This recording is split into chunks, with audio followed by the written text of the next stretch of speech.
Assalamualaikum warahmatullahi wabarakatuh.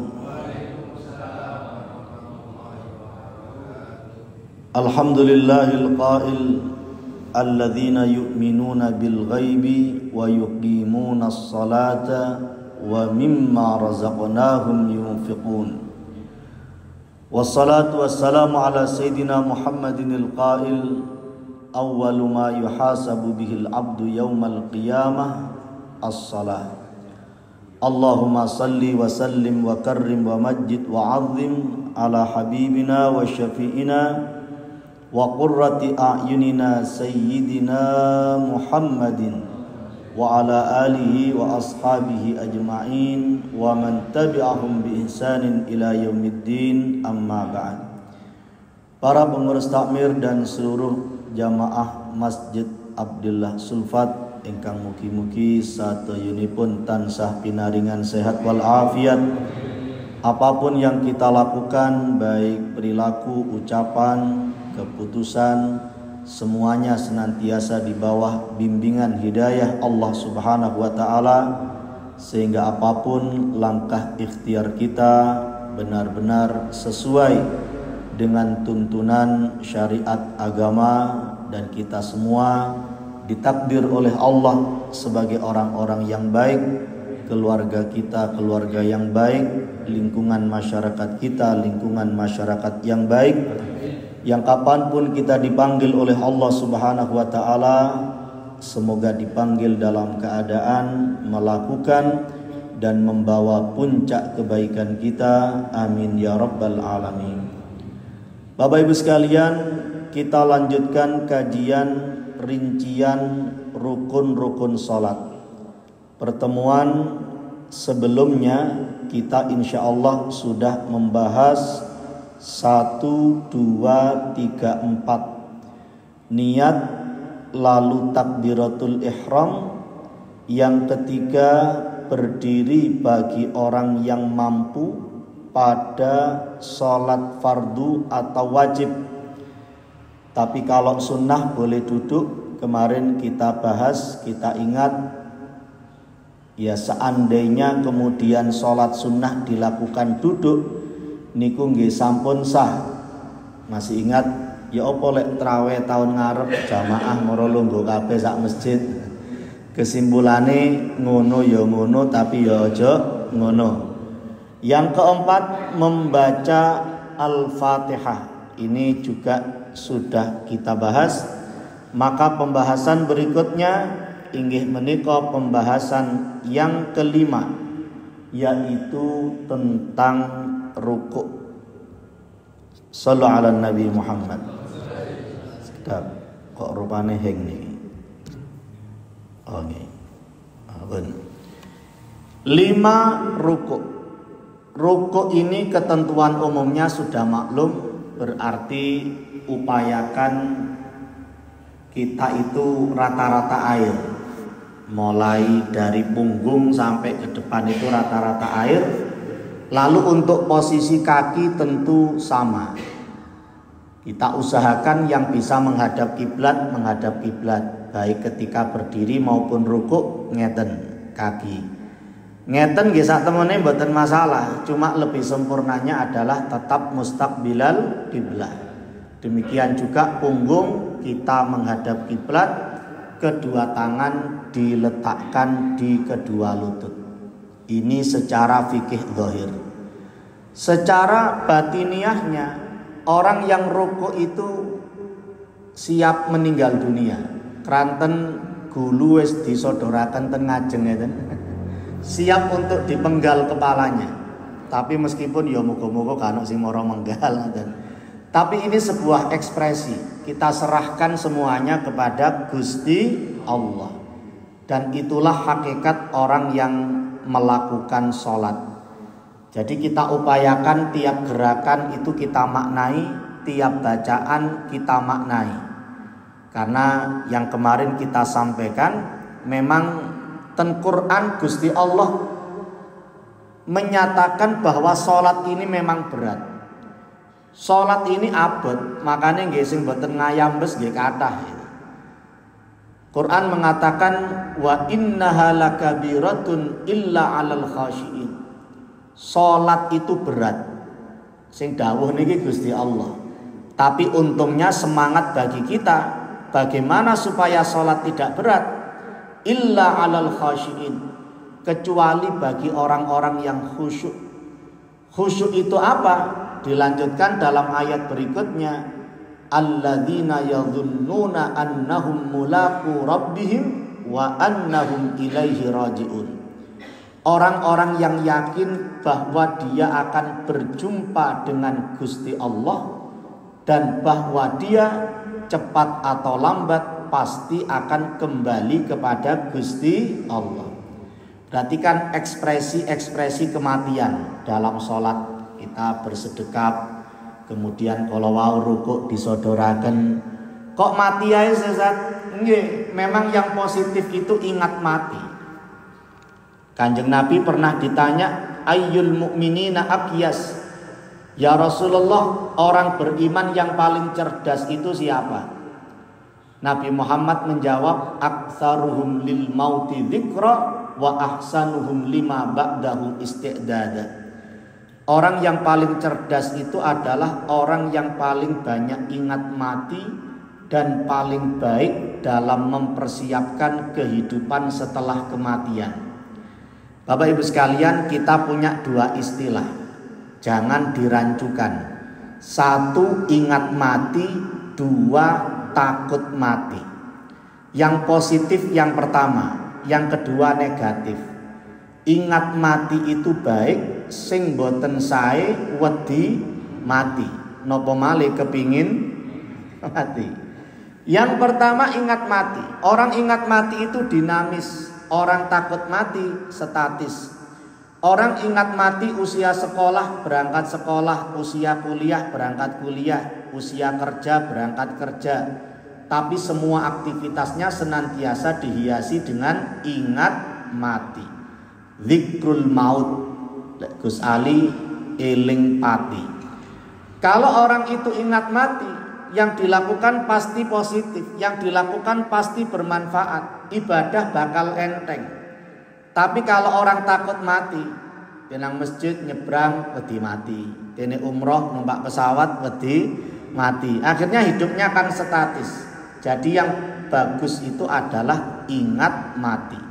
Kalau takut mati itu penyakit umat Nabi Muhammad di akhir zaman yang diistilahkan oleh beliau dengan wahan. Wahan itu hubbud dunya wa karahiyatul maut. Cinta dunia dan takut mati. Kalau disebut penyakit berarti kan mboten sae. Kembali kepada rukuk dan sholat secara umum. Gusti Allah menyatakan, ya memang sholat itu berat, tapi tidak bagi orang-orang yang khusyuk.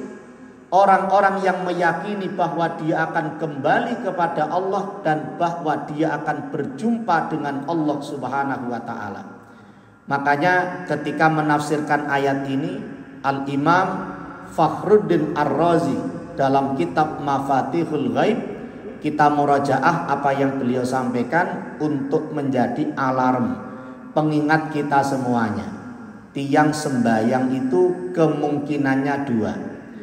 Yang pertama fokus pada beratnya, yang kedua fokus pada manfaatnya. Kata Imam Razi, sami kali tiang ngunjuk jamu. Jamu itu secara umum pahit. Tasih ibut panjenengan cilik biyen dituruk nonok sikile ibu, sikil dicekel, mantun ngoten dijamoni. Kan nangis, dicekoki. Lari alit nangis, keranten apa? Anak kecil itu ketika dijamoni oleh ibunya sing dibayangaken manfaatnya napa pahite? Pahite. Nangis gejer-gejer, dicekel kali ibuke, dicekel kali bapake. Tapi orang itu makin dewasa, makin menyadari kemanfaatan sebuah tindakan dan keputusan. Akhirnya jamu sekarang, misalnya wonten tiang gerah, kedah ngunjuk jamu raosipun pahit. Kira-kira supaya kita itu menikmati jamu yang sedang kita minum, Kita fokus pada pahitnya nopo fokus pada manfaatnya? Fokus pada manfaatnya. Sami kali sholat. Kalau orang fokus pada beratnya, ya berangkat subuh males. Zuhur waya nyambut gawe hilang zuhure. Asar lesek niki napa? Kesel. Maghrib, maghrib kali isya niku didamel napa mawon enak nih. Didamel iktikaf nggih enak, damel ngaos penak, damel scroll TikTok nggih enak. Damel ningali YouTube, Yusri Yunayutun nggih enak. Akhirnya isya kesel ilang. Apa gak sembayang, gak paten, naudzubillah min dzalik. Orang-orang yang sibuk bekerja sampai mengabaikan sholat itu karena dia tidak fokus pada manfaat sholat, tapi fokus pada beratnya sholat. Mugi-mugi kita termasuk orang-orang yang khusyuk, orang-orang yang dimudahkan dan diringankan untuk melakukan kebaikan. Allahumma amin. Rukuk, rukun yang kelima. Yang keenam, iktidal, berdiri setelah rukuk. Lamanya iktidal tidak boleh melebihi ukuran bacaan yang dibaca ketika iktidal, yaitu bacaan Rabbana walakal hamdu mil'us samawati wa mil'ul ardi wa mil'u ma syi'ta min syai'im ba'du, dan ukuran membaca surat Al-Fatihah. Jika lebih dari itu maka sholatnya batal. Kenapa kok batal? Karena iktidal adalah rukun pendek dalam sholat yang disyariatkan sebagai pemisah antara rukuk dan sujud. Karena itu tidak boleh terlalu dipanjangkan terlalu lama, kecuali iktidal pada rakaat terakhir, kurang tulisannya, kecuali iktidal pada rakaat terakhir sholat subuh, maka boleh dipanjangkan karena itu adalah tempat kunut. Bapak Ibu sekalian, ini informasi fikih. Iktidal itu fungsinya pemisah antara rukuk kali sujud. Dados sak temene lek mboten enten iktidal, mantun rukuk langsung sujud. Cuma kan nggih mboten imbang terus deloyor ngoten ya. Mari rukuk kok langsung sujud ngeten. Lalu disyariatkan iktidal. Iktidal itu fungsinya apa? Disebutkan di sini pemisah antara gerakan sebelumnya dengan gerakan setelahnya. Pemisah antara rukuk dengan sujud. Karena fungsinya adalah pemisah, maka tidak boleh terlalu lama, tapi juga wajib tumak ninah, yang sedang-sedang saja, iktidal. Ukuran panjang berapa? Ukuran lama berapa? Membaca Rabbana walakal hamdu dan seterusnya ditambah Al-Fatihah. Kalau kita insya Allah pun semerap, lek iktidal gak suwe-suwe. Wadang saking cepete napa singen dirapel sami Allahu Akbar. Sami Allahu liman hamidah. Rabbana walakal hamdu mil'us samawati wa mil'ul ardi wa mil'u ma syi'ta min syai'im ba'du. Pun Allahu Akbar turun menuju gerakan setelahnya inggih menika gerakan sujud. Tapi kalau terlalu lama niku napa? Gini ku wau, Rabbana walakal hamdu, terus seukuran ditambahi Fatihah.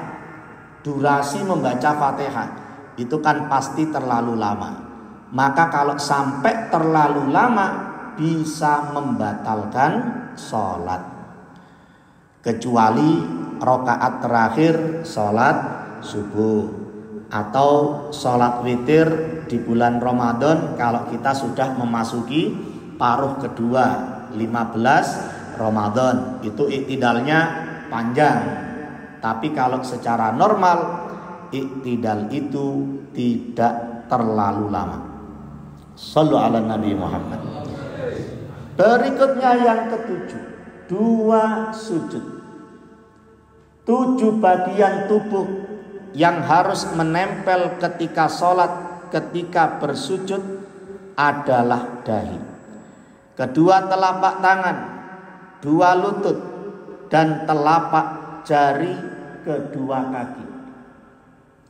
Bagian yang harus menempel adalah sebagian saja dari bagian-bagian tubuh tersebut. Misalnya dahi, yang harus menempel adalah sebagiannya saja, tidak harus seluruh dahi. Bapak Ibu sekalian, alinea ini menjelaskan 2 hal. Yang pertama, anggota sujud menurut mazhab Syafi'i.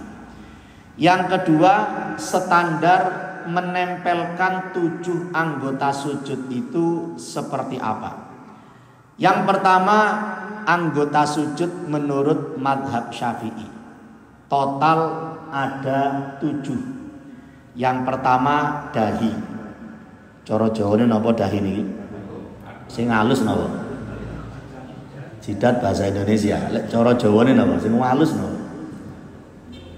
Nggih pun mboten napa-napa bathuk pun. Pokoke mboten jenengan tambahimu. Bathuk tambahimu dhewe. Napa sing niku wonten kula nate ngajari bahasa daerah, bahasa Jawa juga kula niku wonten tibake cara Jawane bathuk sing halus. Napa? Pangarasan. Oke, sekitar itulah pokoknya. Pokoknya ini lah, bathuk jidat ini. Itu yang pertama. Anggota sujud yang pertama bafatul fuk, dahi. 2 dan 3 kedua telapak tangan, total 3. 2 lutut tambah 2 lagi 5. Telapak jari kedua kaki tambah 2 lagi, sama dengan 7. Ini anggota sujud menurut mazhab Syafi'i. Menurut mazhab Maliki mboten 7, 8, 8 ditambahi nopo? Irung. Ditambahi irung. Ya alhamdulillah kula lan panjenengan sedanten mazhab Syafi'i irung mboten bagian anggota sujud yang wajib menempel di tempat sholat. Soalnya wong Indonesia ini kan bangir-bangir ya. Bangire nang jero. Akhirnya lek kon nempel ngeten nggih rada rekoso. Tapi seandainya ditempelkan nggih monggo. Tidak wajib, tapi yang wajib menurut mazhab Maliki. Mazhab Maliki niku ten Afrika mriku. Kebanyakan Cordova singen Spanyol itu mazhab Maliki. Meskipun sekarang pun tidak lagi dikuasai umat Islam. Tapi Afrika misalkan Singkiti, Mauritania, Maroko itu mazhabnya Maliki. Mereka lumayan bangir-bangir. Asia Tenggara, PVCV tidak termasuk. Ini menurut mazhab Maliki hidung termasuk. Yang pertama dibahas anggota sujud. Yang kedua standar menempel. Dikatakan dalam ketentuan fikihnya tidak harus semuanya, yang penting sebagiannya saja. Contoh dahi. Kita sholat ndamel kopiah. Ya, sebenarnya dahi itu sampai tendur. Cuma ketika kita pakai kopiah seperti ini, saya nempelkan ini ke tempat sujud sudah cukup karena sudah ada bagian dahi yang menempel. Terus nggih mboten usah terlalu diangkat ternginggil. Napa malih kados kula wis 40 tahun mendur niki wis akan masuk komunitas perbagin. Napa perbagin? Persatuan Bathuk Dinjelong-dinjelong niki. Lah diangkat sampeyan nggih. Sampeyan nggih cekap, pokoknya ada sebagian yang menempel. Katakan dibuka pun, kopiah niki dibuka. Nggih mboten mungkin kita bisa menempelkan semua dahi. Nggih saged tapi murut ngeten-ngetenaken cek nempel, malah mangke banyak gerakan. Pokoknya sebagian saja. Dan wajib nakes. Nakes itu nopo, bukan tenaga kesehatan. Bahasa Arabnya naksun. Naksun itu nekan, wajib nekan. Kalau dalam kitab Manahijul Imdad karya Syekh Ihsan Al-Jampesi Al-Kediri, yang Jampes Kediri, dan kitabnya berbahasa Arab, banyak mensyarahi kitab Ihya, kitabnya Imam Ghazali mensarai kitabnya Syekh Zainuddin Al-Malibari Irsyadul Ibad, itu disarai seorang kiai dari Jampes Kediri, Kiai Ihsan Jampes. Makamnya masih ada di Kediri, mangke insyaallah kita ziarah ke sana, tunggu pengumuman dari takmir. Itu nakes itu menurut beliau standarnya. Beliau juga mengutip pendapat para ulama fikih.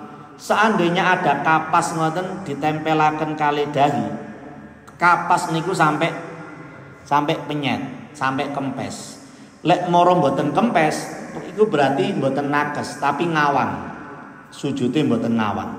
Bahkan kalau dijelaskan tumpuan-tumpuan yang ada, bisa dikatakan 70% tumpuan kita ketika sujud itu dahi, 15% kedua tangan, 15% lutut. Jadi yang 70% itu benar-benar nakes. Kalau kita menyimpulkan penjelasan para ulama fikih, umpami tiang hamil, wanita yang hamil, itu kan kalau sujud napa niki keganjel wetenge, apa malih wis 9 wulan, napa malih napa niku perkiraan lahir niku napa? HPL. Hari perkiraan lahir kurang 10 dino, tambah blending-blending. Itu dalam fikih dianjurkan di depannya ditaruh benda, misalnya bantal ngoten, supados nopo tetap ada kepastian dahi itu menekan ke bantal ngono wae. Supaya apa? Gini gua, misalnya bumil nggih, ibu hamil keganjel weteng niku lek mboten diparingi benda ten ngajenge, itu khawatir dahinya mboten nekan tapi rada ngawang. Akhirnya dibantu dengan misalnya bantal, ngoten nggih. Supaya apa? Terjadi nakes. Bapak-bapak mesti batin, bojoku biyen kok gak ngono. Waduh salah berarti. Nggih monggo mangke diusahakan hamil lagi. Nek saged meraktekake bantal teng ngajenge wa sujud niki. Nggih. Insyaallah. Ini nakes, tidak boleh ngawang. Harus titik tekannya itu ada di dahi. Lalu yang nempel pasti kalau kulit ya cuma dahi dan kedua telapak tangan. Lutut nggih mboten perlu kulitnya ditempelkan. Murut ini sujud di jenjing-jenjing kok nandangi wong mboten. Kalau jari kaki laki-laki bisa. Kalau perempuan mungkin agak sulit karena terhalangi oleh napa niku wau, oleh niki kok lu dengaran sih laptop niki hang. Mudune wae. Apa sih kan? Satu guru, satu ilmu, jangan mengganggu. Oh, panteran. Yang ke-8, duduk di antara dua sujud. Letak lemot nih. Duduk di antara dua sujud. Ketentuannya, duduk di antara dua sujud itu sama dengan iktidal. Duduk di antara dua sujud itu fungsinya pemisah antara gerakan sebelumnya dengan gerakan setelahnya. Gerakan sebelumnya napa? Nggih sujud. Gerakan setelahnya napa? Nggih sujud. Maka duduk di antara dua sujud itu tidak boleh terlalu lama. Seukuran apa lamanya? Seukuran membaca Rabbighfirli warhamni wajburni warfa'ni warzuqni wahdini wa'afini wa'fu anni, dan ukuran bacaan tasyahud terpendek. At-tahiyatul mubarakatus shalawatut thayyibatu lillah sampai syahadat. Asyhadu an la ilaha illallah wa asyhadu anna Muhammadar Rasulullah. Kalau wonten tiyang duduk di antara dua sujud, dia melakukan aktivitas itu durasinya sampai seperti orang membaca Rabbighfirli warhamni terus ditambahi tasyahud terpendek, maka sholatnya batal. Kenapa? Karena duduk di antara dua sujud itu disyariatkan sebagai pemisah antara dua sujud. Ya tidak boleh terlalu lama, sami kali iktidal kolowau. Ya kita insya Allah sudah melakukan ini. Yang kita bacakan cuma Rabbighfirli warhamni wajburni warfa'ni warzuqni wahdini wa'afini wa'fu anni. Ini doa yang lengkap, doa yang komplit dalam sholat, diantaranya diduduk di antara dua sujud ini. Makanya ketika kita baca bacaan sholat, diusahakan tahu artinya. Ustaz, kula niki tiyang sawo jajar, sanes tiyang Arab, kula niki tiyang sulfat, tiyang Jawa, mboten saged cara Arab, sulit saya mengartikan. Nggih, dipelajari. Diupayakan dipelajari arti sholat itu supaya kita bisa memaknai dan khusyuk. Wong kita dulu SMA belajar matematika, wonten rumus Pitagoras, trigonometri, aljabar, logaritma, napa malih? Pokoke rumus-rumus niku singen dipelajari napa mboten? Oh, sampai kursus-kursus barang. Padahal saiki digaya apa gak paham nih. Jenengan rumus logaritma sakniki damel napa? Wonten semerap kan nggih, trigonometri digaya apa niki lho mboten semerap. Ya bagi orang yang bekerja di bidang itu penting. Bagi orang-orang yang ahli matematika itu penting. Berarti bagi sebagian orang penting, bagi sebagian orang agak penting. Tapi kalau bab sholat itu 1 hari 5 kali kita melakukannya. Wong rumus saiki gak digayai sampai dibelani kursus hari. Lah masa arti-arti sholat yang ini kita lakukan yang wajib saja 5 kali dalam sehari, masa kita tidak berusaha untuk memahami artinya? Padahal itu modal bagi kita untuk menjadikan Allah sebagai mukhatab, sebagai mitra tutur kita, pihak yang kita ajak bicara. Rabbighfirli, ya Allah ampuni aku, warhamni, kasihi aku, wajburni, tutupi kekuranganku, warfa'ni, angkat derajatku, warzuqni, beri aku rezeki, karunia rezeki, wahdini, beri aku hidayah, bimbing kehidupan saya ini ya Allah, wa'afini, beri saya afiah, keselamatan dunia akhirat. Sehat wal afiat, sehat itu sehat secara fisik, afiah itu fisik dan non fisik, lahir batin itu afiah. Selamete awak nggih selamete ati itu afiah, berarti selamat dunia akhirat. Wa'fu anni, maafkan aku. Diawali dengan Rabbighfirli, ampuni aku, diakhiri dengan maafkan aku. Apa perbedaan antara ampunan dengan maaf? Ampunan itu secara umum, baik habis melakukan kesalahan atau kesalahan yang dulu-dulu, kesalahan yang tidak kita sadari, kesalahan sing-singen, itu Rabbighfirli. Kalau maafkan aku, itu kesalahan yang baru saja kita lakukan. Singen kula pas SMA rada ndablek Ustaz. Nopo? Nggih ngeten-ngeten. Oh, mboten rada ancen ndablek jenengan. Lek singen niku diantem kali Rabbighfirli. Tapi kalau hari itu habis melakukan kesalahan teng salat diantem kali wa'fu anni. Doa yang sangat komplit. Nopo sing dereng tercover ten Rabbighfirli warhamni wajburni warfa'ni warzuqni wahdini wa'afini wa'fu anni. Semuanya sudah ada. Wonten sing dereng Ustaz, cicilan dereng lunas. Mlebeten pundi niku? Niki wajburni niki, tutupi kekuranganku. Jare wong utang niku gali lubang tutup lubang lah kebolong kekurangan. Wajburni, tutupi lubang saya. Tutupi kekurangan saya. Makane lek utangi akeh, wajburni sing mau antem. Wajburni. Gusti Allah walaupun kejebur nih gimana. Warfa'ni warzuqni wahdini wa'afini wa'fu anni. Warzuqni, beri saya rezeki. Rezeki dalam konsepsi agama kita tidak melulu uang. Sehat niki rezeki napa mboten? Rezeki. Anak-anak nurut niki rezeki napa mboten? Rezeki. Percuma duit 5 miliar, mangan sate gak oleh. Balik-balik kudu berobat nang Singapura. Naudzubillah min dzalik. Sehat niki rezeki. Anak-anak gampang kandhanane nggih rezeki. Duwe-duwe akeh tapi digodha ambek anak. Gak digodha ambek anak, digodha ambek bojone.